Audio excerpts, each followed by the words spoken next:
हरे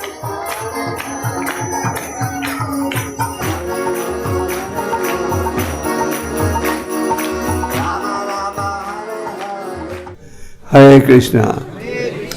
एक बार फिर से आप सब भक्तों का हार्दिक स्वागत।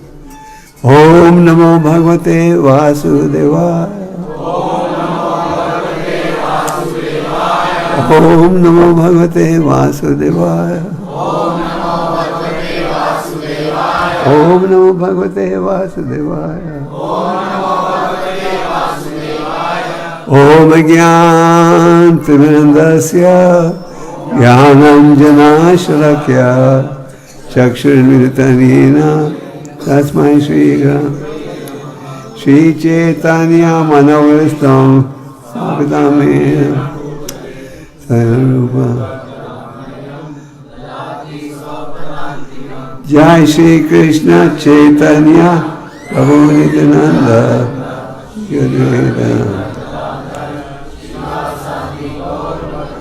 हरे कृष्णा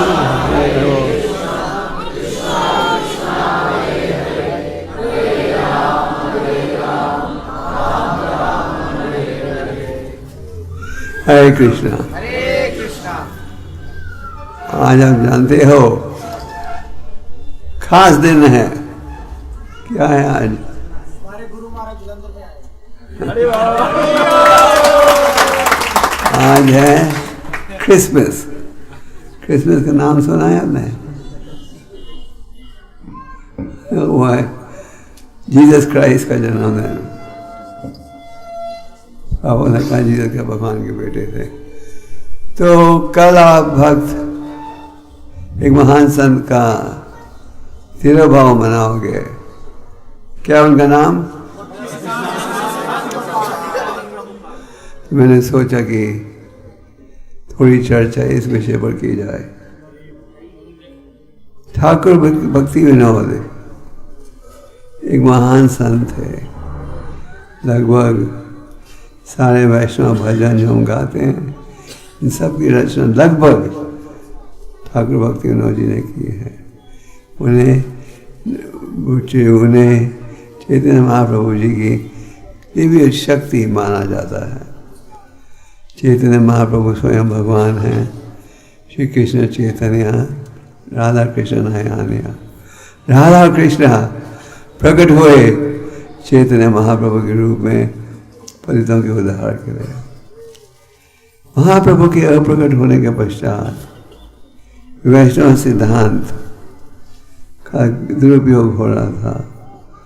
और ठाकुर भक्ति विनोद एक महान संत थे जिन्होंने ठीक रूप से चैतन्य महाप्रभु जी की शिक्षा को स्थापित किया।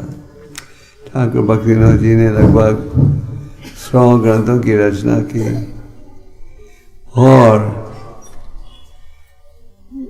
अंग्रेजी, उड़िया, बांग्ला भाषा में उन्होंने ग्रंथों की रचना की। भक्तिनाथ ठाकुर ने जो चैतन्य महाप्रभु जी का जन्म स्थान है अस्थि, उसको भी स्थापित किया। उन्होंने एक प्रार्थना की थी, हे भगवान कोई ऐसा प्रतिनिधि भेजना जो कि मेरे अप्रकट होने के पश्चात इस आंदोलन को आगे बढ़ा सके। कृष्णा की किरण। ठाकुर भक्ति विनोद अपने जमाने में मैजिस्ट्रेट थे। उन दिनों में अंग्रेजों का राज्य था और सबसे ऊंचा पद जो भारतीयों को दिया जाता था वो था मैजिस्ट्रेट का। और उन्होंने हर प्रकार की हरकत रुकवा दी। जो उड़ीसा में थे, एक ढोंगी योगी था जो कि स्त्रियों के साथ रासलीला करता था। लोगों की माताएं के साथ, बेटियों के साथ, बहनों के साथ। तो कईयों ने अंग्रेजी सरकार को पत्र लिखा, कहा इसे रोको। तो ठाकुर भक्ति जी को ये जिम्मेदारी दी गई रोकने की। तो ये जो योगी था ये जंगल में रह रहा था। उसके बाद योगिक सिद्धियाँ थी। जब ठाकुर भक्तिनाथ वहाँ पहुँचे, वो मुसलमान सिपाहियों को ले गए अपने साथ, हिंदुओं को नहीं, क्योंकि हिंदू सिपाही डर रहे थे उसे छूने उस योगी के पास योगिक सिद्धियाँ थी। तो इस व्यक्ति को गिरफ्तार कर लिया और ठाकुर भक्तिनाथ ने कहा, उस योगी ने कहा, तुम जानते नहीं मैं कौन हूँ? मैं तो विष्णु हूँ, विष्णु का अवतार। ठाकुर भक्तिनाथ ने कहा, अगर तुम विष्णु के अवतार हो तो जंगल में क्या कर रहे हो? आपको तो जगन्नाथपुरी मंदिर में निवास करना चाहिए। ओह, जगन्नाथपुरी बंदर, वो तो लकड़ी की मूर्ति है, भगवान थोड़ी है, मैं भगवान हूँ। तो भक्ति ठाकुर ने अभी सुना तो उसे गिरफ्तार कर लिया। और जब वो गिरफ्तार करके लेकर आए तो उनके पत्नी और बच्चे सब बहुत बीमार हो गए। पूरा शहर कहने लगा, क्योंकि भक्तिनाथ जी ने भगवान को जेल में डाला है, ये सजा सब कहते इन्हें छोड़ दो। भक्तिनाथ ठाकुर ने नहीं, अंत में इस भोग्यस योगी ने आत्महत्या कर ली। भक्ति सिद्धांत जी प्रकट हुए थे उड़ीसा में, और छोटी आयु में ही उन्होंने पूरी गीता को कंठस्थ कर लिया था। 5 साल की आयु में उन्हें वॉकिंग एनसाइक्लोपीडिया कहते थे। पूरा शास्त्र उन्होंने कंठस्थ किया हुआ था और छोटी आयु में ही बहुत बड़े विद्वान बन गए थे और उन्होंने अनेक ग्रंथों की रचना की। उन्हें नृसिंह गुरु के उनसे लोग, मायावादी लोग खास करके वो डरते थे। तो भक्ति सिद्धांत सरस्वती ठाकुर ने इस आंदोलन को आगे बढ़ाया। उड़िया मत के द्वारा मंदिर खोले और 1922 में भक्ति सिद्धांत जी मिले थे प्रभुपाद से। भक्ति सिद्धांत जी ने इनोवेटिव तरीके ढूंढे भगवान के प्रचार को बढ़ाने के लिए, जैसे डायरामा इत्यादि अनेक ग्रंथों की रचना की, अंग्रेजी भाषा में, बंगला भाषा में, और उन्होंने ग्रंथों का प्रकाशन आरंभ किया। उन्होंने ग्रंथों का प्रकाशन आरंभ किया और ग्रंथों का वितरण। और 1922 में प्रभा जी के एक मित्र थे जिन्होंने कहा, मैं चाहता हूं कि तुम एक महान संत को आकर मिलो। प्रभा जी के पिता गौरमोंडे कपड़े के व्यापारी थे, मिडिल क्लास। उनको आनंद आता था भक्तों की सेवा करके। तो प्रभा जी का बहुत परिचय हुआ था अनेक साधुओं के साथ, पर किसी से भी वो प्रभावित नहीं हुए थे। तो प्रभा जी ने शुरू में कह दिया, नहीं मैं नहीं जानना चाहता, क्योंकि मुझे कहा नहीं ये संत दूसरों जैसा नहीं है। जब प्रभा जी मिले भक्ति सिद्धांत जी से, पहले मुलाकात में ही भक्ति सिद्धांत जी समझ गए ये है वो युवक जो कि महाप्रभु के संदेश को पश्चिम देशों में ले जाएगा। और प्रभु जी को उन्होंने ये आदेश दिया। तो भक्ति सिद्धांत जी बहुत बड़े विद्वान थे, संस्कृत के, एस्ट्रोनॉमी के, और उनके सामने कोई नहीं आता था डिबेट करने के लिए, इतने बड़े विद्वान थे। और उन्होंने भारत के हर कोने में शुद्ध रूप से चैतन्य महाप्रभु के संदेश की स्थापना की। प्रभुपाद जी को ये आदेश दिया था, ले जाओ पश्चिम देशों में इस संदेश को। और जैसे आप जानते हो, लगभग 40 सालों के लिए प्रभुपाद जी को ये संघर्ष प्रयास करना पड़ा और फिर जाके उन्हें सफलता प्राप्त हुई। तो हमारे आचार्य जो हैं ये कोई साधारण व्यक्ति नहीं है, ये प्रकट होते हैं वैकुंठ धाम से। वैकुंठ धाम से इस पृथ्वी पर आते हैं, इसलिए भगवान के संदेश का प्रचार करने के लिए। तो ईश्वर प्रभुपाद जी ने हमें वही शुद्ध संदेश दिया, और क्योंकि गुरु महाराज का आदेश था। भक्ति सिद्धांत जी एक समय प्रभुपाद जी से मिले थे राधा कुंड में, तो उन्होंने एक तस्वीर खींची मृदंगा की और कहा, अगर भगवान तुम्हें सुविधा दें ग्रंथों का अनुवाद करना और प्रकाशित करना, और इस सेवा का क्या है नाम, क्या है, जोर से बोलिए, बेहद मृदंगा। क्यों? सादे मृदंगे की आवाज आप थोड़ी दूरी तक ही सुन सकते हो, ग्रंथों के वितरण के विषय में ग्रंथ को बांटोगे लंदन में, कोई पड़ेगा इंग्लैंड में। तो प्रभुपाद जी ने इस आदेश को बहुत गंभीरता से लिया। तो कृष्ण भक्ति के द्वारा हम ये समझ सकते हैं जीवन का क्या लक्ष्य होना चाहिए। पिछले हफ्ते 19 तारीख को 18 तारीख आप सबने गीता जयंती मनाई होगी। हाँ, आपको पता नहीं था। तो भगवान ने व्यासदेव जी के रूप में प्रकट होकर हमें अनेक ग्रंथों की रचना की, पतितों के उद्धार के लिए।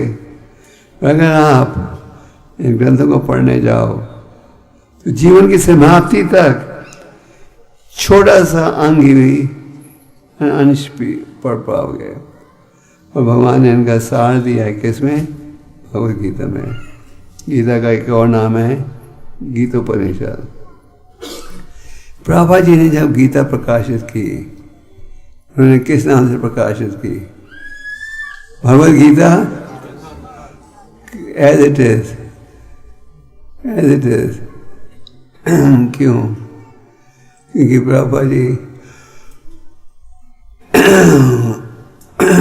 चाहते थे कि जिस विचारधारा से भगवान ने उपदेश दिया और अर्जुन ने स्वीकार किया, हमें भी उसी विचारधारा से स्वीकार करना चाहिए। गीता द्वारा आपको अनेक महत्वपूर्ण विषयों पर सूचना मिलती है। उदाहरण के लिए, परम भगवान कौन है? गीता के हर श्लोक के साथ क्या लिखा है? श्री भगवान। इसका अर्थ क्या है? परम भगवान बोल रहे हैं। ये संदेश सनातन है। भगवान गीता के चौथे अध्याय में कहते हैं, मैंने ज्ञान दिया था सूर्य के देवता विवासवान को, जैसे ज्ञान मनु को पहुंचा, फिर इक्ष्वाकु को। फिर समय के साथ ज्ञान खो गया था, मैं तुम्हें फिर से दे रहा हूँ। क्यों? कि तुम मेरे क्या हो?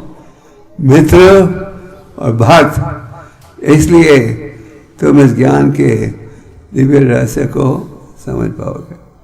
तो गीता को अगर समझना है तो भगवान के भक्तों के माध्यम से समझना चाहिए।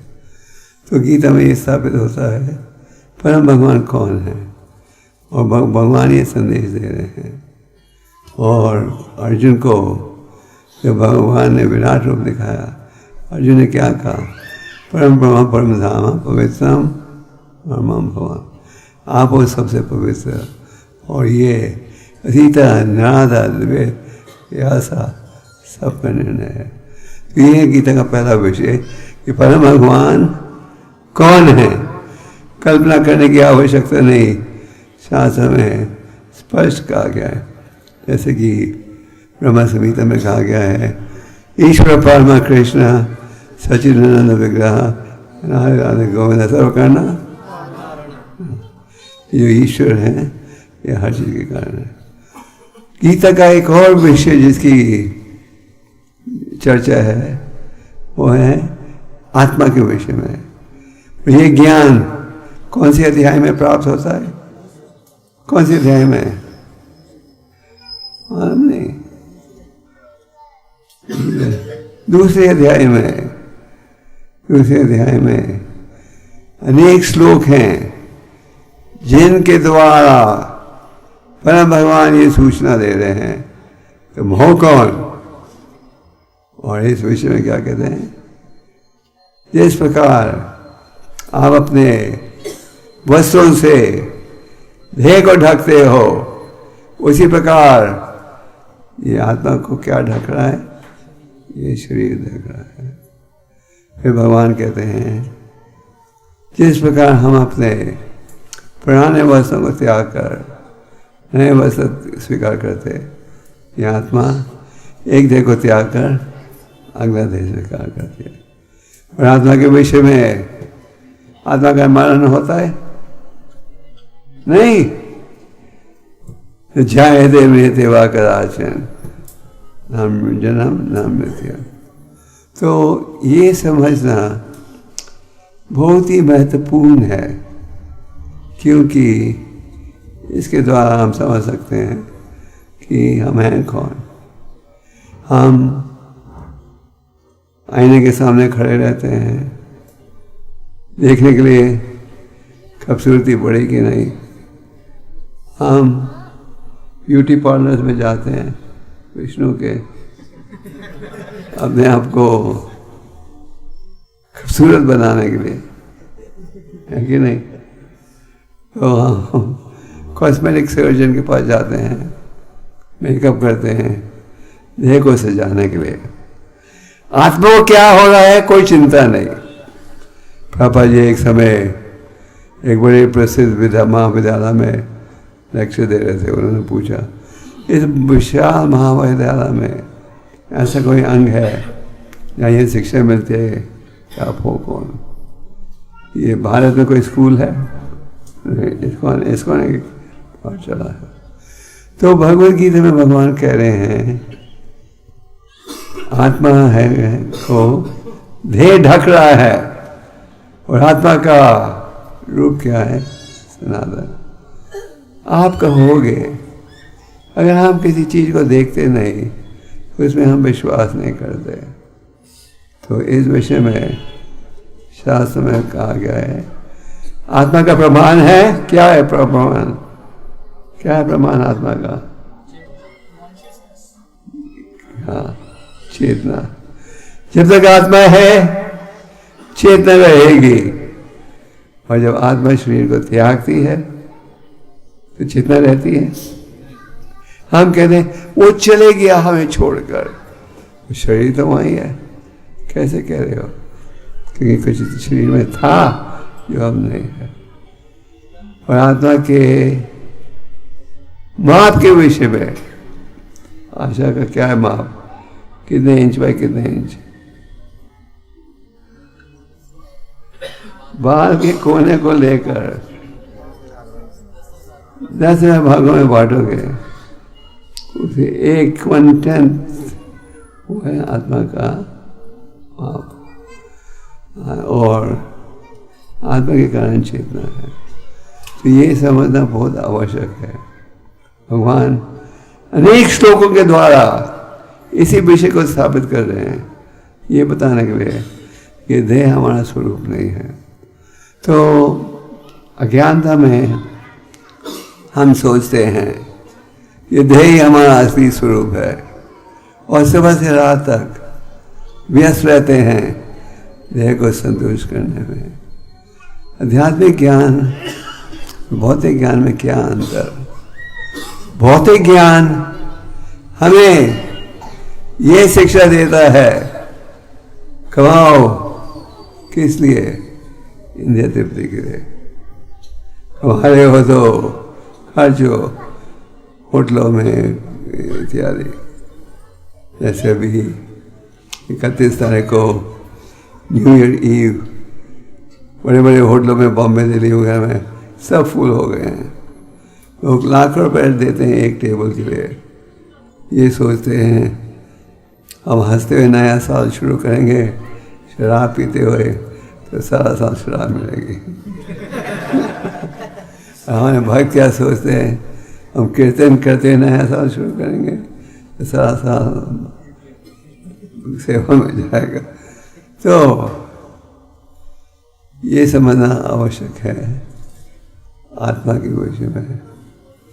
और अगर आप ये समझ, तो भौतिक ज्ञान हमें ये सिखाता है इंद्रियों को कैसे तृप्त करो, और जीवन का लक्ष्य क्या है, खाओ पियो जियो, है ना। आध्यात्मिक ज्ञान इसकी तुलना में हमें ये उपदेश देता है, अथात ब्रह्म जिज्ञासा, अब ये मनुष्य जीवन प्राप्त हुआ है, इसका दुरुपयोग मत करो। आध्यात्मिक ज्ञान हमारा चरित्र बनाता है। आजकल आप समाज में देखते हो, वो कहते हैं सब चोर हैं, सब ये हैं वो हैं, करप्ट। तो ये कारण क्या है, चरित्र नहीं है। उनको पास ये ज्ञान नहीं है, ये शरीर नश्वर है, आत्मा नहीं। उनके पास ये ज्ञान नहीं कि पापों का परिणाम भुगतना पड़ेगा। वो सोचते हैं सब कुछ समाप्त हो जाएगा मृत्यु के साथ। ये है अज्ञानता। तो बड़ी गहराई के साथ गीता के दूसरे अध्याय द्वारा आपको ये शिक्षा प्राप्त होती है, क्या हो कौन। कौन विषय भगवत गीता का है, प्रकृति का।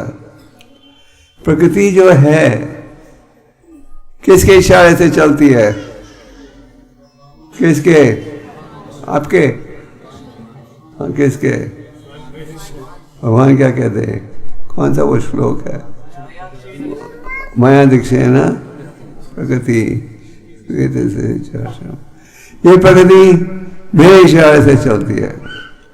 भगवान कहते हैं अन्न के बिना कोई जी सकता है। भगवान कहते हैं अन्न की प्राप्ति होती है वर्षा के कारण। वर्षा की प्राप्ति होती है तो तुम यज्ञ करोगे। यज्ञ का अर्थ है धर्म के नियमों का पालन। तो जब समाज में आध्यात्मिक भाव हो तो हर प्रकार की आवश्यकता प्राप्त होती है। आज भी हम राम राज्य की चर्चा करते हैं। राम राज्य का स्मरण क्यों करते हैं? उस समय भगवान राम के राज्य के समय समाज में किसी प्रकार का कष्ट नहीं था। हर प्रकार की आवश्यकता सरलता से प्राप्त हो रही थी। मृत्यु के समय भी आप खुद चुन सकते थे। अगर आपको ये छूट दी जाए आज, मृत्यु के समय आप चुन सकते हो, सारे शमशान घाट बंद हो जाएंगे, कोई चुनेगा ही नहीं, है ना। बूढ़ों की संख्या बढ़ते जाएगी। तो प्रकृति जो है भगवान के आदेश पर चलती है। एक राजा थे महाराज वेना, असुर भाव के। उन्होंने समाज में हर प्रकार का यज्ञ रुकवा दिया था। इन ब्राह्मणों के घरों को जला दिया क्योंकि वो चाहते नहीं थे कोई यज्ञ करे। वो कहते थे मैं हूँ भगवान, मेरी पूजा करो। तो क्या परिणाम हुआ, समाज में लोग अत्यंत दुखी हो गए। आकाश से बाद वर्षा नहीं आ रही थी, पृथ्वी पर अन्न उत्पादन हो रहा था और सागर सारे सूख गए। पूरी प्रजा इतनी दुखी थी। अंत में ब्राह्मणों ने उन्हें श्राप दिया। तो जब धर्म के नियमों का पालन हो तो प्रकृति भी आपको साथ देती है, और जब धर्म के नियमों का विरोध हो तो धर्म आ जाता है समाज में। एक और विषय भगवद गीता का है समय, time. Time I am the destroyer of everything. समय जो है, समय क्या करता है, क्या करता है समय? हर चीज को नष्ट कर देता है। आज आपका ध्येय बहुत ही खूबसूरत है, तो समय क्या करेगा? ये देखेगा कि ज्यादा देर खूबसूरत नहीं रहे। आज आपका कंठ बहुत मधुर है, समय देखेगा ज्यादा देर मीठा नहीं रहे। आज आप नई गाड़ी खरीदते हो, कल पुरानी हो जाती है। तो समय हर चीज को नष्ट कर देता है। इसलिए शास्त्र में कहा गया है कि एक पल का भी दुरुपयोग हो तो इसे सारे विश्व के धन से तुम वापस नहीं प्राप्त कर सकते। चाणक्य पंडित का नाम सुना है आपने? सुना है? नहीं सुना? नहीं सुना। ज्यादा पहले चाणक्य पंडित राजा के प्रधानमंत्री थे, बहुत सादे विचार के, कुटिया में रहते थे। राजा ने कहा मैं तुम्हारे लिए महल बना देता हूं। उन्होंने कहा नहीं जी, मैं यहाँ ही सुखी हूँ। और उनका जो उपदेश है व्यासदेव के उपदेश के समान माना जाता है। तो उन्होंने कहा एक पल का भी दुरुपयोग करोगे तो सारे विश्व के धन से नहीं ला सके, वापस प्राप्त नहीं कर सकोगे। तो समय का बड़ा खास महत्व है। भागवतम के दूसरे स्कंद में कहा गया है हर दिन के बीतने के साथ रात को रात बीतती है, आपके जीवन में एक दिन कम रह जाता है। अभी 2018 कौन सा साल समाप्त हो रहा है अभी? तो कौन सा साल शुरू होएगा? जब कोई साल समाप्त हो रहा है नए, हम एक दूसरे को क्या कहते हैं? नया साल मुबारक हो। वो कहते हैं आपको भी हैप्पी न्यू ईयर। जब आप हैप्पी न्यू ईयर कहते हो किसी को, कोई आपको कहता है हैप्पी न्यू ईयर, उसके पीछे भाव क्या है? आपको कुछ नहीं, क्या भाव है? हाँ, सारा साल तुम कभी डॉक्टर का चेहरा मत देखना, कभी बीमार नहीं होना, बुढ़ापा नहीं आए, बिजनेस में हर चीज छूते ही सोना बन जाए, आप हंसते रहो।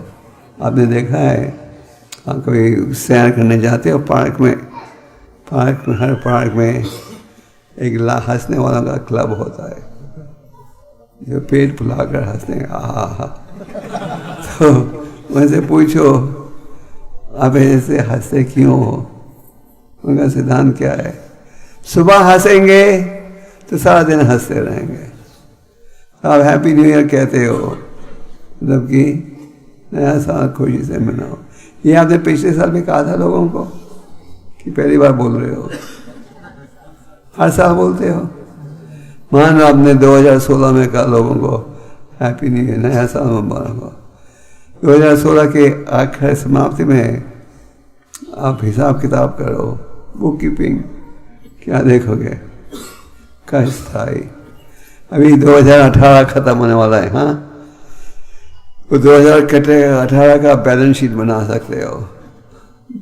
वो अकाउंटेंट लोग जैसे बैलेंस शीट बनाते हैं, कितने सुख थे और कितना दुख, क्या देखोगे? हालांकि पूरे विश्व ने कहा हैप्पी न्यू ईयर, पूरा साल आपको गया कष्टों में। तो आप कितना भी प्रयास कर लो, कष्टों से आप मुक्त नहीं हो सकते। इसलिए भगवान कहते हैं दुखालयम दुखी दुख और हर्षि स्थाई। ये हम सुनना नहीं चाहते। कई बार लोग आरोप लगाते हैं ये हरे कृष्ण मतलब हमें डरा देते हैं। हम डराते नहीं हैं, जो वास्तविक संदेश है उसकी चर्चा करते हैं। तो समय तेजी के साथ बीत रहा है। एक समय एक भक्त था जो रोज जगन्नाथपुरी मंदिर में पानी की बाल्टी लाके देता था, पर वो अंदर नहीं जाता था दर्शन के लिए। कहता था दूसरों को करने का, मैं तो यहाँ ही रहता हूँ, कभी भी जा सकता हूँ। रोज कल कल कल कहता था, और कल कल कहने से पहले क्या आ गया? काल आ गया। तो ये किसी के लिए भी हो सकता है। इसलिए हमें तुरंत ही आध्यात्मिक संदेश को स्वीकार करना चाहिए। फिर भगवद गीता का एक और विषय है, कौन बताएगा कौन सा? कर्म विकर्म अकर्म। हम जो कार्य करते हैं अगर हम शास्त्र के अनुसार करें तो हमें उसका परिणाम नहीं भुगतना पड़ता। जैसे कि शास्त्र में कहा गया है, गीता में 9वें अध्याय में भगवान कहते हैं, यद करोषि यद स्नासी यद होसी ददासी यद यद तपस्वी कौन्तेय तद कृष्ण बनाओ। भगवान यही नहीं कहते तुम कुछ करो मत, भगवान कहते हैं मेरी खुशी के लिए करो, जो भी तुम करो, जो भी तुम खाओ दान दो, किसके लिए करो? मेरी खुशी के लिए। भगवान ने अर्जुन को कहा मन और बुद्धि को मुझे चिंतन अर्पण करते हुए तुम इस युद्ध में लड़ो। तो आज समाज में हम अज्ञानता में हैं, जन्म लेते हैं अज्ञानता में, पलते हैं अज्ञानता में और मृत्यु होती है। पर इनमें से अत्यंत भाग्यशाली व्यक्ति वो है जिसे भक्ति का ज्ञान प्राप्त होता है। कई बार आप देखते हो पहाड़ में पानी की लहरों के कारण ऊपर से कोई पत्थर नीचे आ रहा है और अटक जाता है किधर। तो इसी प्रकार अनेक जन्म मृत्यु के पश्चात हमें वो भाग्यशाली व्यक्ति कौन है जिससे भक्ति का ज्ञान प्राप्त होता है। तो आप सब जो यहाँ उपस्थित हो, चाहे आप दीक्षित हो या दीक्षित ना हो, आप सब यहाँ हो किस लिए? क्योंकि आपकी आध्यात्मिकता में रुचि है। कईयों की रुचि ज़्यादा हो सकती है, कईयों की कम हो सकती है। भगवान गीता के 7वें अध्याय में कहते हैं 4 परिस्थितियों में व्यक्ति मेरी शरण लेते हैं, चतुर्विधा भजन्ते माम। ये 4 परिस्थिति कौन है? एक जैसे धन चाहिए, पर मैंने सुना है कि आप जलंधर वासियों के धन में कोई रुचि नहीं है रुचि है? नहीं है? कोई कह रहा था तो सब त्यागी हैं यहाँ। ठीक है, मान लो धन में रुचि है, धन चाहिए। दूसरा दुखी रोगी पीड़ित। तीसरा जिज्ञासु। चौथे श्रेणी का कौन है? ज्ञान। तो ये स्वीकार करता है कि परम भगवान हर चीज़ के स्वामी हैं। प्रभुपाद जी ने कहा कृष्ण भक्ति बड़ी सरल है, ये स्वीकार करो कृष्ण भगवान परम भगवान है, वो हर चीज़ के भोक्ता हैं, वो हमारे शुभ चिंतक हैं। तो परम भगवान हर चीज़ के स्वामी हैं। हम सोचना चाहते हैं हमारे प्रयास से, हमारे परिश्रम से ये सफलता प्राप्त हुई, और ये गलत है। हम वैज्ञानिकों को नोबेल प्राइज़ देते हैं, नोबेल प्राइज़ हमें देना चाहिए भगवान को हर साल। जो कला, जो क्राफ्टमैनशिप एक पत्ते में भी है, कोई नकल कर सकता है? नहीं। प्रभुपाद कहते थे God is the supreme scientist. तो 4 परिस्थितियों में लोग भी शरण में आते हैं। भगवान कहते हैं चाहे कुछ भी कारण हो, कम से कम मेरी शरण में आ रहे हैं। भगवान ने गीता में ये भी कहा कम बुद्धि के व्यक्ति देवताओं की पूजा शरण लेते हैं, तो जो वर देवता दे रहे हैं वो वर असल में कहाँ से आ रहा है? मेरे द्वारा आ रहा है। तो शास्त्रों का अध्ययन बहुत आवश्यक है। और अफसोस की बात है कि हम भारतीय लोग जितना हमें पढ़ना चाहिए उतना नहीं पढ़ते।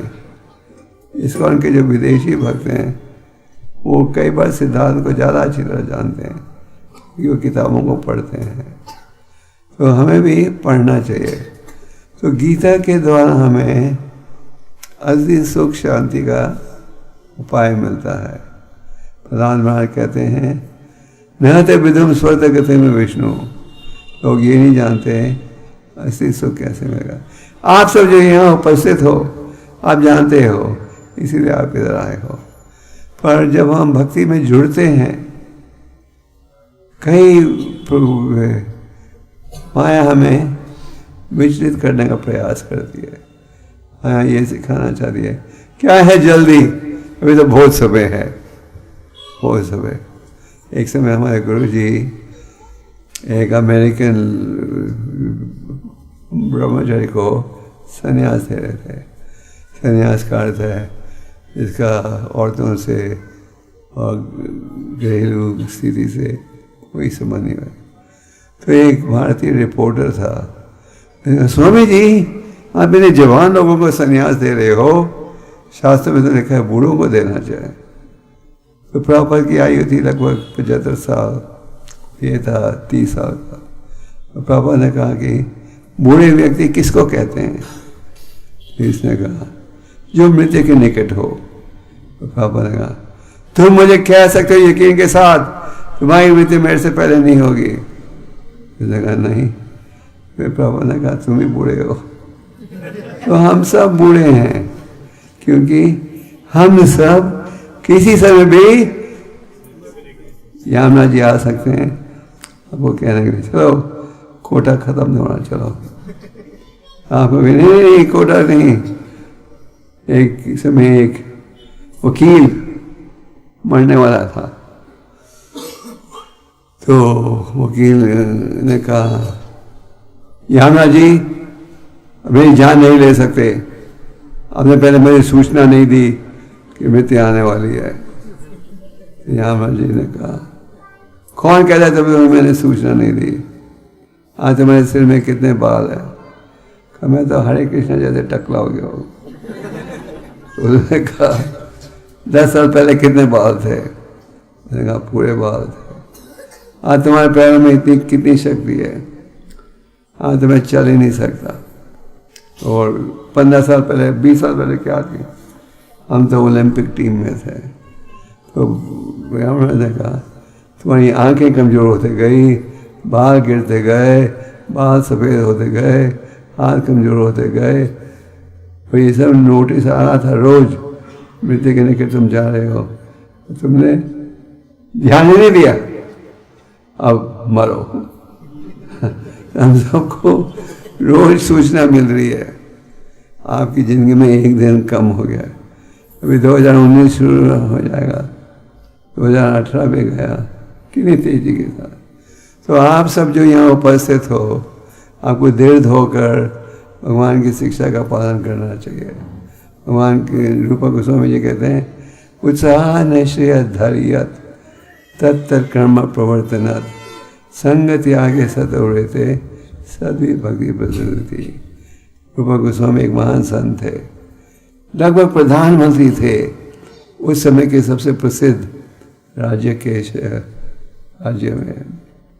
उनकी रुचि नहीं थी, महाप्रभु ने उन्हें शिक्षा दी थी इलाहाबाद प्रयाग में, और आदेश दिया कि वृंदावन जाके ग्रंथों की रचना करो। तो उन्होंने अनेक ग्रंथ दिए हैं, इनमें एक ग्रंथ है श्री उपदेशामृत, इसे अंग्रेजी भाषा में प्रकाशित किया है नेक्टर ऑफ इंस्ट्रक्शन के नाम पर। आप में किसी ने पढ़ा है उपदेशामृत? किस किस ने पढ़ा है उपदेशामृत? हाँ, कोई माता ने नहीं पढ़ा।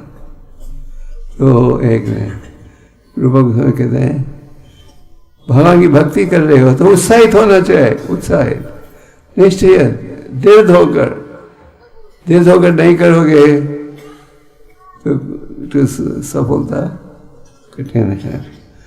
तो आप सब इस शिक्षा को अपनाइए, गीता को पढ़िए।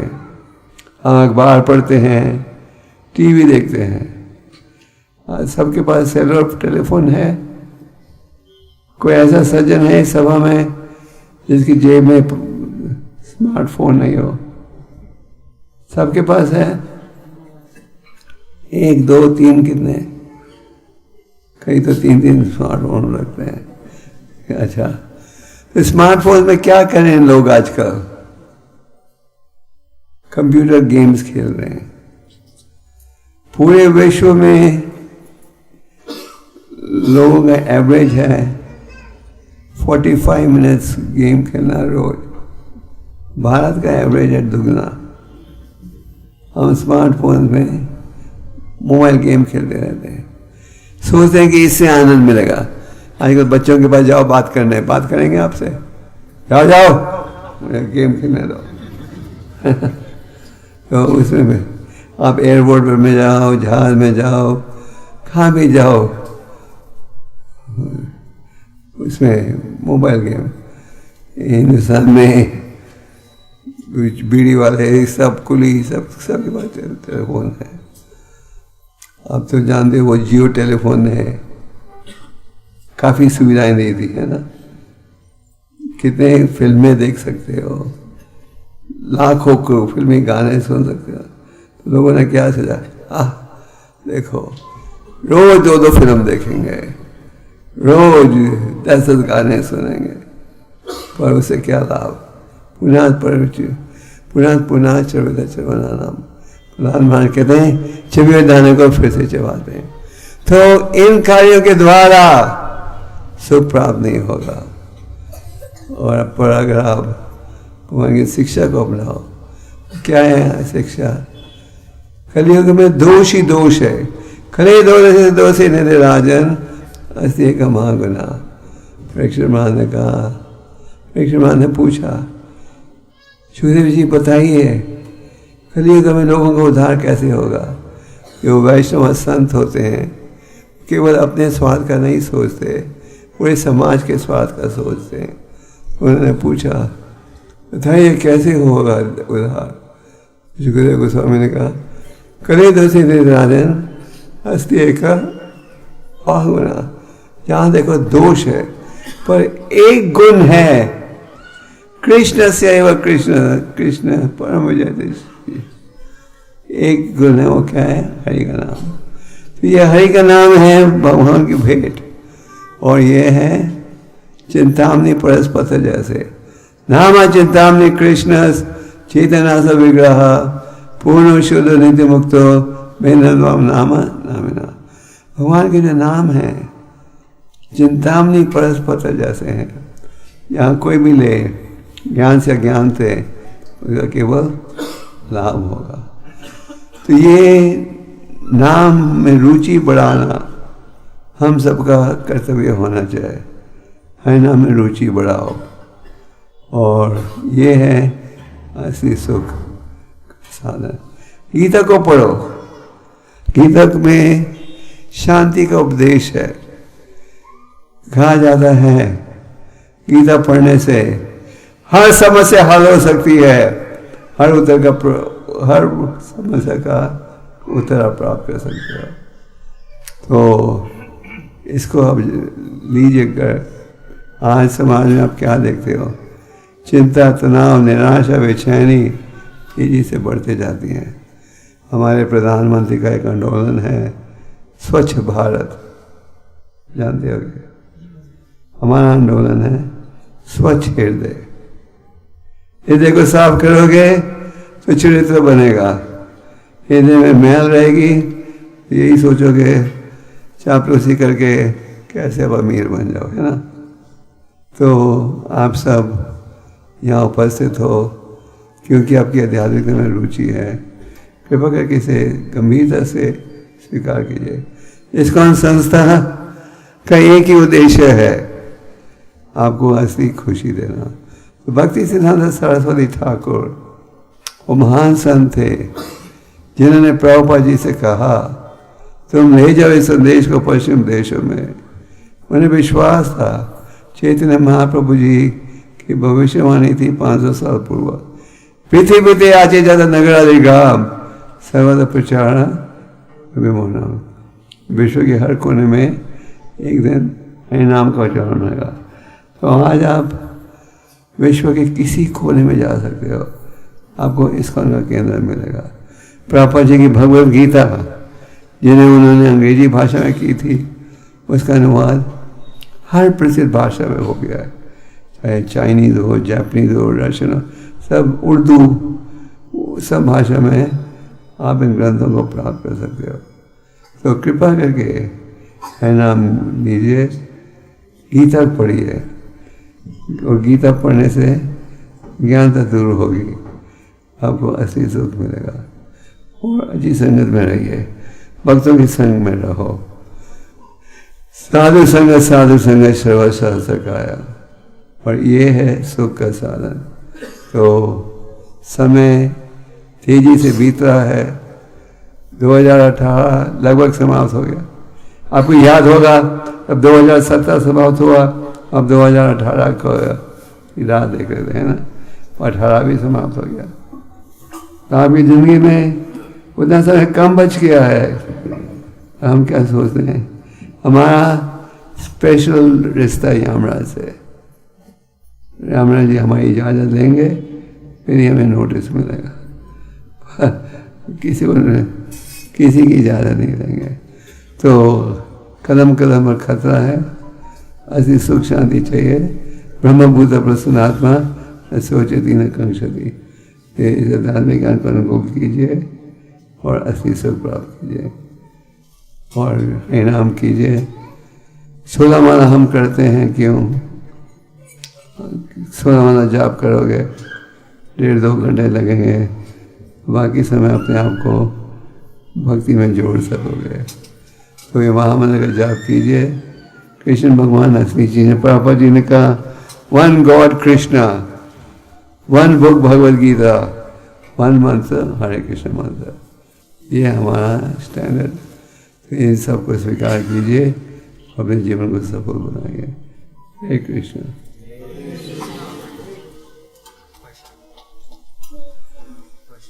कोई प्रश्न पूछना चाहते हो? थोड़ा टाइम मैंने प्रश्नों के लिए रखा है। हाँ, पूछिए। What time do you have the hall till? What time do you have the hall? Okay. पूछिए प्रश्न। हाँ, मैंने कह रहे थे हॉस्पिटल यहाँ सारी रात भी रह सकते हो और पूरे हाँ। मेरा नाम पार्थ दास है। मेरा प्रश्न ये है कि अपने हरि नाम में अधिक रुचि और निष्ठा को बढ़ाने के लिए क्या करना चाहिए, तो इसमें बताएंगे। हरि नाम में इस समय हमारी रुचि किस विषय में है? हरि नाम में नहीं, शास्त्र में नहीं, हमारी रुचि है इंद्रिय तृप्ति के कार्यों में। क्योंकि हमने सोचा है ये एक साधन है। हरि नाम में रुचि बनाना बढ़ाना हम सबका भाव होना चाहिए। और हरि नाम में रुचि बढ़ेगी जप करने के द्वारा। जप करोगे तो हरि नाम के प्रति आकर्षण बढ़ेगा, जब करोगे नहीं कैसे बढ़ेगा? तो और हमें हरि नाम का उच्चारण ध्यान पूर्वक करना चाहिए। दूसरे शब्दों में, आप हरि नाम करने बैठते हो, ये हरि नाम का कार्य करोगे वो, और आप देखोगे जितना आप करोगे उतनी तेजी के साथ रुचि बढ़ेगी। अगर आप किसी के संग में रहते हो तो उसके प्रति स्नेह भी रहेगा। अगर आपने कभी किसी व्यक्ति को देखा ही नहीं, वो स्नेह कहाँ रहेगा? हरि नाम का उच्चारण करोगे तो रुचि भी बढ़ेगी। और प्रश्न पूछिए। हरे कृष्ण महाराज। हाँ, महाराज जी, भगवत गीता के जैसे बताया गया कि प्रकृति में, भगवान जी की प्रकृति में जितने भी जीव हैं वो तीनों गुणों से मोहित हैं, प्रभावित हैं। तो मैं जो जानना चाहता हूँ उसमें बताया गया कि प्रत्येक गुण गुणों में ही बरतता है। तो वो किस प्रकार से गुणों में गुण बरतते हैं? जैसे प्रकृति में बताया गया कि गुण प्रत्येक जीव 3 गुणों से प्रभावित है, और ये भी बताया गया कि हर प्रत्येक जो गुण है वो अपने गुणों में ही आगे आगे बढ़ता है। तो वो किस प्रकार से बढ़ता जाता है गुण? भगवद गीता में कहा है 3 मोड होते, 3 होते, राजगुण, तमोगुण, सत्वगुण, और हम सब इसके प्रभाव में हैं। और हमारे जीवन में संघर्ष हो रहा है। कभी हम सत्वगुण का कार्य करते हैं, कभी राजगुण का।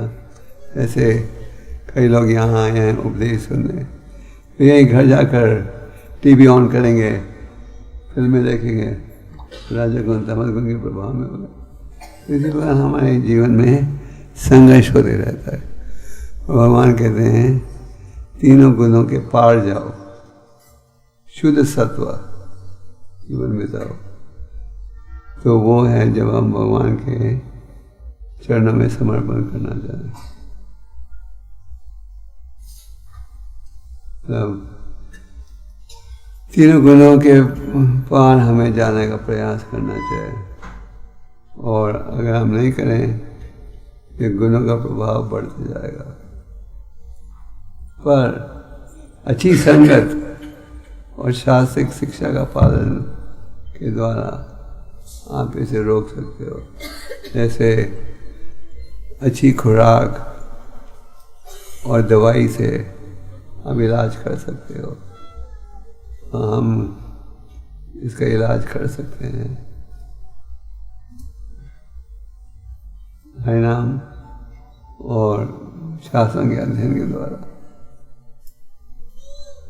ये था आपका प्रश्न। और कोई प्रश्न? हरे कृष्णा। महाराज जी, पहले तो आपका बड़ा बड़ा धन्यवाद कि आप हम जैसे पतितों का उद्धार करने के लिए यहाँ जलंधर में आए। तो महाराज मेरी अंदर से एक बात है, मैं पूछना चाहता हूँ कि जब आप यहाँ जलंधर आए हैं तो यहाँ पे कुछ वक्त हैं जो आपसे दीक्षित हैं, कुछ वक्त दीक्षित होना चाहते हैं, यहाँ सब काफ़ी कृष्ण भावना से जुड़े हुए हैं। तो महाराज मैं जानना चाहता हूँ कि आपकी हम जलंधर के भक्तों से क्या उम्मीद है जिससे हम आपको प्रसन्न कर सकें, क्योंकि अगर आप प्रसन्न होंगे तो भगवान प्रसन्न हो पाएंगे। एक तो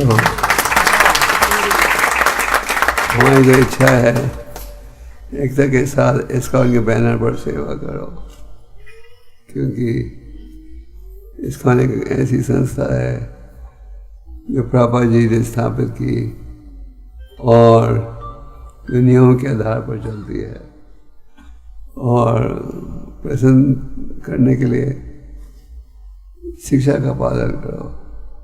भगवान प्रसन्न होते हैं जब वो देखते हैं उनकी प्रजा उनकी शिक्षा का पालन करके। तो शिक्षा क्या है? हम ये नहीं कहते घर छोड़ो, धंधा छोड़ो, जंगल में जाओ।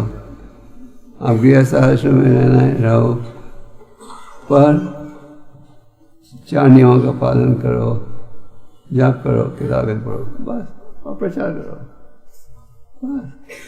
चैतन्य महाप्रभु दक्षिण भारत की यात्रा में थे, तो वहाँ एक शहर में पहुँचे, एक ब्राह्मण था, उसका नाम था kurma.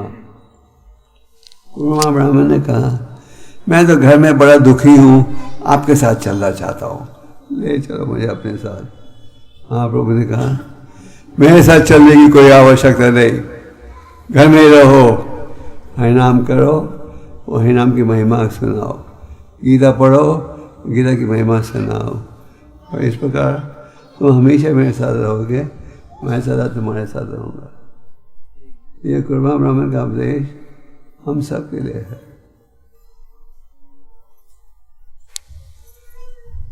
More questions? Hare Krishna Maharaj, thank you very much for wonderful class. महाराज हम हमेशा सुनते हैं कि our aim is to go back home, back to Godhead, और हम यहाँ भौतिक जगत में फंसे हुए हैं। पर महाराज जब हम अपने एफर्ट्स देखते हैं भक्ति जीवन को लेकर, तो महाराज कोई उम्मीद नहीं लगती कि कोई होप है भी है भगवत धाम जाने की। फिर महाराज एक होप दिखती है when we look at Srila Prabhupada and Vaishnavas like you, that by causeless mercy somehow Krishna will accept someday. But Maharaj, still there is lots of struggle, like many devotees we read in Bhagavatam, Dhruva Maharaj, Prahlad Maharaj, they did lots of struggle, they had to go through so many troubles to achieve Krishna. So Maharaj, in this Kali Yuga, what hope do we have? आप सब समझे इनका प्रश्न? in Hindi. So, one good news is, in Kali Yuga, the Lord has made matters very simple. Just chant the Hare Krishna Mahamantra.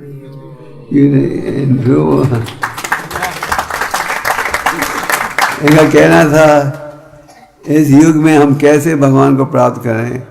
हम ध्रुव महाराज, प्रहलाद महाराज का जीवन जब देखते हैं, वो तो इतनी गहरी तपस्या का था। प्रहलाद महाराज को उनके पिता ने पहाड़ों के ऊपर से फेंका। अभी आपको कोई ऊपर से फेंकेगा तो आप तो खत्म हो जाएंगे। प्रहलाद महाराज, भगवान ने हर स्थिति में उनकी सुरक्षा की। तो उत्तर ये है, चैतन्य महाप्रभु जो भगवान के अवतार हैं, उन्होंने इस कलयुग में हर चीज़ को सरल बना दिया है। मान लो कोई चीज़ लाख रुपए की बिक्री हो, लाख रुपए की कीमत हो, और दुकानदार कह रहा है रिड्यूस टू 1 रुपी, सब भागेंगे खरीदने के लिए, कि नहीं? लाख रुपए का 1 रुपये पे आ गया। तो वही है आज चैतन्य महाप्रभु की कृपा से और प्रभुपाद की कृपा से बहुत सरल हो गया है आध्यात्मिक मार्ग।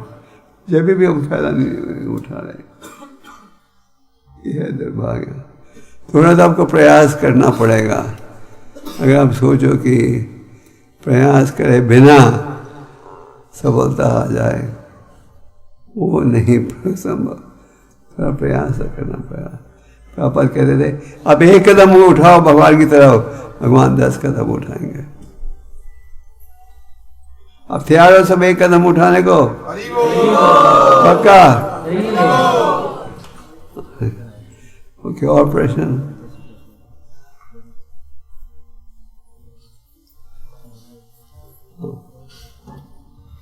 हरे श्रीमान महाराज जी, थैंक यू महाराज। आप आएगा हम मेरे पास। हमारा प्रश्न है कि भक्ति को छोड़ के मन सब जगह लगता है, स्ट्रगल अपने ही मन से है।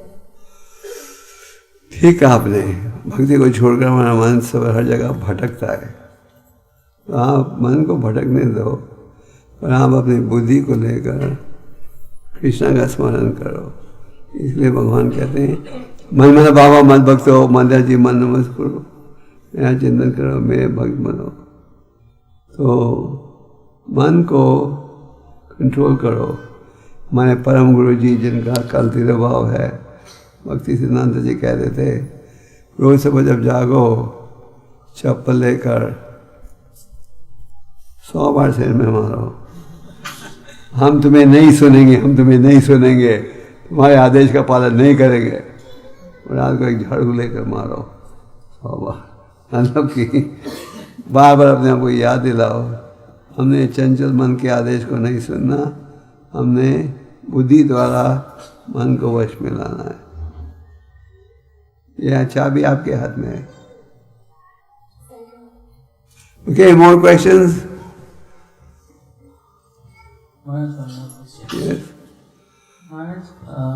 हम लोग पुस्तकों का अध्ययन करते हैं, फिलॉसफी भी पता है कि हमें 4 नियमों का पालन करना है, हरे कृष्ण महामंत्र का जप करना है, वैष्णव अपराध से बचना है। महाराज ये सब थ्योरेटिकली हम लोगों को पता है, but when it comes to practical application in our life, somehow we face it very difficult. Although we are very convinced कि we have to do this, पर फिर भी जब प्रैक्टिकल एप्लीकेशन की बात आती है तो हम देखते हैं कि कुछ भक्तों को बहुत साल लग जाते हैं और वो फिर भी नहीं कर पाते इस चीज़ को।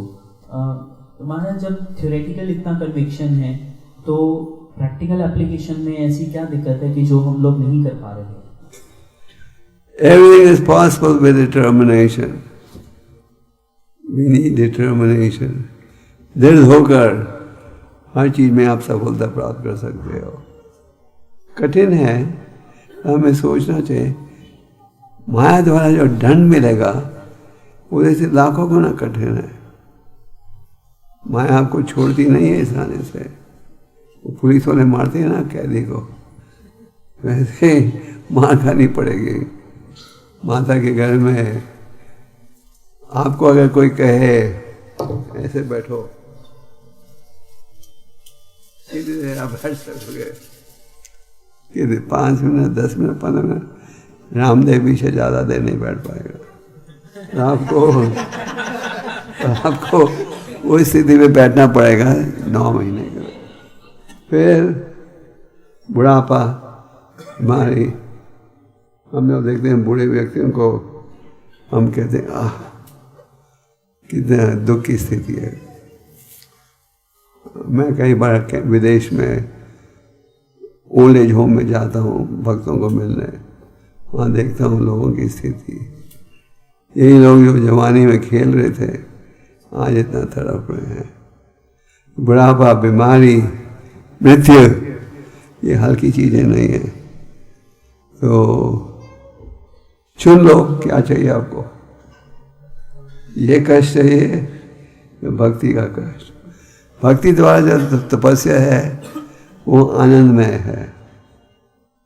जिस पर एक माता बच्चे की देखभाल करती है, माल सब साफ करती है, उसको क्रोध नहीं आता। ये तो भाग्यवान व्यक्ति है जिसे सेवा का मौका मिलता है। अब सब अत्यंत भाग्यशाली हो तो उसका लाभ उठाओ। Okay, more questions? Yes.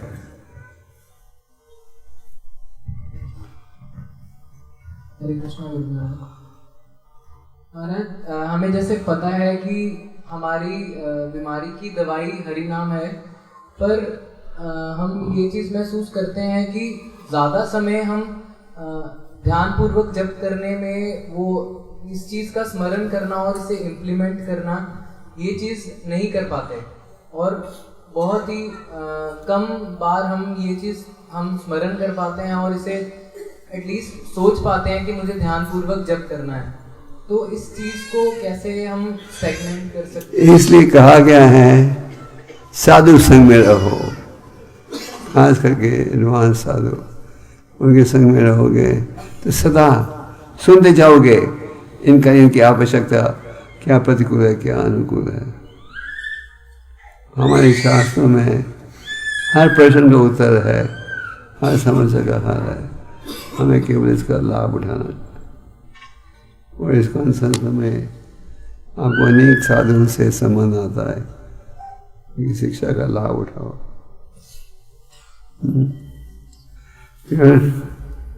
Any more questions? नमस्कार महाराज जी। महाराज जी, मैं अभी भक्ति में थोड़ी देर हुआ जुड़ा हूँ। कितने महीने? 2-3 साल हो गए, 3 साल के नहीं होते। अच्छा, तो इंग्लिश में कहते हैं बेटर लेट देन नेवर, समझे? Better late is better than never.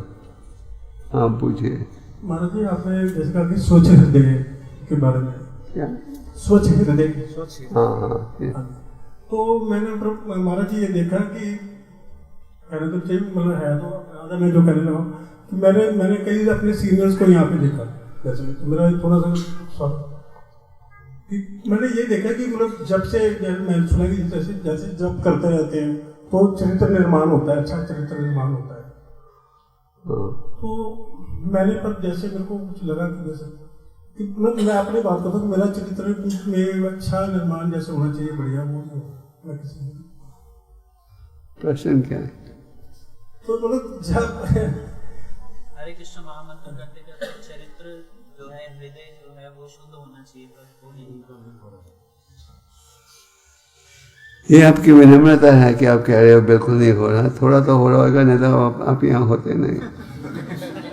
अगर हरिनाम में रुचि नहीं बढ़ती, हरिनाम के द्वारा आनंद नहीं आता, तो आप यहाँ थोड़ी। स्वच्छ हृदय नहीं हो रहा है, पर गाड़ी से स्लो जा रही होगी। थोड़ा थोड़ा तो हो रहा है, थोड़ा थोड़ा भी नहीं हो रहा होता तो आप यहाँ होते भी नहीं। पर गाड़ी को थोड़ा तेज जाना चाहिए। ये भक्तों में विनम्रता भी होती है। कई बार वो सोचते हैं मैं तो सबसे पतित हूँ। ऐसे सोचना भी अच्छा है। अमेरिका में एक कंपनी है जो गाड़ियाँ किराए पर देती है, एविस। तो उनका एक स्लोगन है, वी ट्राई हार्डर, कि हम दूसरों के मुकाबले में ज़्यादा प्रयास करते हैं आपको खुश करने के लिए। आप प्रयास करो तो भगवान भी मदद करेंगे। भगवान तो कहते हैं प्रयास करो, कुछ कमी भी रहेगी तुम्हारे में, मैं इसे दूर कर दूंगा। और क्या चाहिए, है ना? हमारे स्वामी इतने दयालु हैं। Okay, more questions? हाँ, अभी गीता भी स्टार्ट करो। हरे कृष्णा महाराज जी, दंडवत प्रणाम। महाराज जी, मेरा प्रश्न ये है कि जैसे अजामिल महाराज ने भगवान को पुकारा तो भगवान आ गए, प्रहलाद महाराज जी ने भगवान को पुकारा तो भगवान आ गए, ध्रुव महाराज जी ने पुकारा, तो हम इतने सालों से जप कर रहे हैं तो भक्तों का बड़ा प्रश्न रहता है, आप इतना कर रहे हैं तो फिर भी भगवान नहीं आते, इसका क्या कारण है? भगवान आ रहे हैं। अगर आपको टेस्ट नहीं आ रहा था, आप जाप नहीं करते, आप छोड़ देते, आप गोविंदा की पूजा भी नहीं करते। आपको टेस्ट आ रहा है, आनंद आ रहा है, इसीलिए तो आप कर रहे हो, इसीलिए तो आप यहाँ बैठे हो। ये थोड़ी कि यहाँ आने के लिए आपको किसने रिश्वत दी है, खुद आ रहे हो। क्रिश्चियन लोग जब सभा में लेक्चर देते हैं तो वो रिश्वत देते हैं, तुम आओ हम ये नाम मिलेगा, और आपको तो कोई ये सुविधा नहीं दे रहा। तो महाराज जी, जैसे कहते हैं कि एक नाम से इतने पाप ध्वस्त हो जाते हैं, एक नाम से ये करने से, तो भक्त ये प्रश्न करते हैं कि हम तो रेगुलर लेते हैं तो हमारे करने से क्यों नहीं ऐसा? उनको बोलो आपके अकाउंट में अरबों पापों का परिणाम भुगतना है। अरबों का जिंदगी भर करोगे तो वे थोड़ा हिस्सा चुकाओगे। हरे कृष्ण, धन्यवाद। Yes,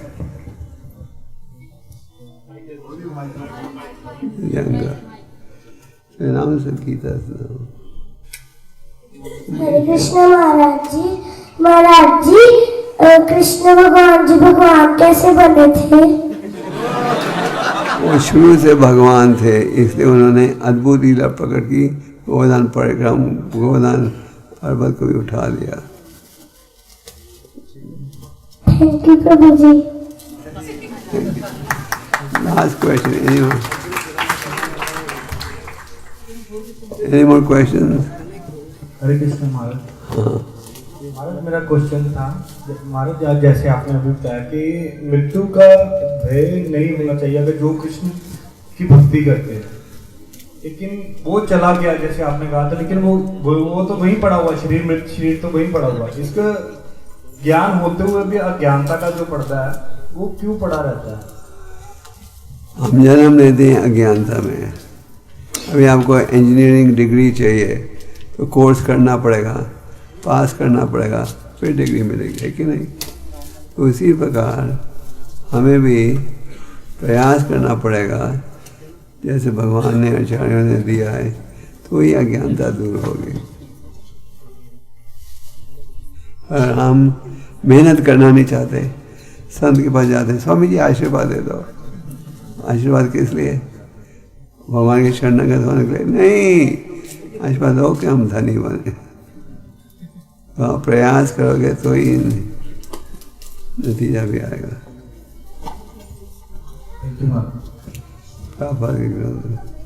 Okay, any more questions? One more question. Last question. हरे कृष्ण महाराज। महाराज, जब हम जप करते हैं तो हमें भगवान के श्री विग्रह का मन में स्मरण करना चाहिए कि अकेले जप में ही स्मरण करना चाहिए? बड़ा अच्छा प्रश्न है। आप सबसे बेहतर है आप जप करो और सुनो। आप अगर प्रयास करोगे भगवान की लीला का भी स्मरण कर सकते हो, अगर आप ध्यान से सुनोगे तो फिर स्मरण ज़्यादा सरल बन जाएगा। इतना सिंपल है, जाप करो और सुनो बस।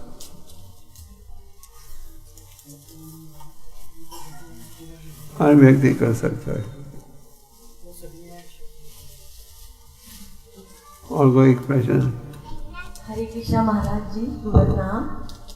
महाराज जी, जप करते करते हमें गुरु की प्राप्ति अभी नहीं हो पाई, तो ध्यान पूर्वक जप करते रहे तो हमें कैसे पता चलेगा कि हमारे गुरु कौन से और कब मिलेंगे? भगवान हर के हृदय में विराजमान है और आपकी श्रद्धा है भगवान जल्द मिलवा देंगे। और अगर नाम का धर्म चाहिए तो ढोंगी पंडित से मिलवा देंगे। जैसी इच्छा रखोगे वैसा माल मिलेगा। हरे कृष्ण। धन्यवाद महाराज जी। Okay, any more questions? Okay. Yes. महाराज जी, जैसे हम जॉब करते हैं तो वैसे तो हर कार्य हम भगवान की प्रसन्नता के लिए कर सकते हैं, पर किसी समय पे ऐसा लगने लग जाए कि वो हमारी भक्ति में बाधा ज़्यादा देता है, हमारी एनर्जी वहाँ ज़्यादा जाती है और हम उसके कारण प्रॉपरली भक्ति नियमों का और भक्ति में ज़्यादा इन्वॉल्व नहीं हो पा रहे, तो कैसे इसको इम्प्रूव करें? हमें ये भी नहीं सोचना चाहिए कि अभी हम दीक्षित भक्त बने हैं, कोई समस्या नहीं आएगी, हर समस्या हल हो जाएगी बोले बगैर। हम सबका जो पापों का परिणाम है वो तो हमें भुगतना पड़ेगा ही। तो भक्त जो है कठिन स्थिति का भी लाभ उठाता है भगवान के शरणागत होने के लिए। कुंती मनानी कहती हैं, हे भगवान मेरे कष्टों को बढ़ाओ। कोई कहता है कष्टों को बढ़ाओ, कुंती मनानी कहते बढ़ाओ। क्यों? जितने ज़्यादा हो कष्ट होंगे उतना ज़्यादा मैं आपके चरणों की शरणागत होंगी, उतनी तेज़ी के साथ जन्म मृत्यु के बंधन से छुटकारा मिलेगा। तो भक्त कठिन स्थिति में भी डरता नहीं है।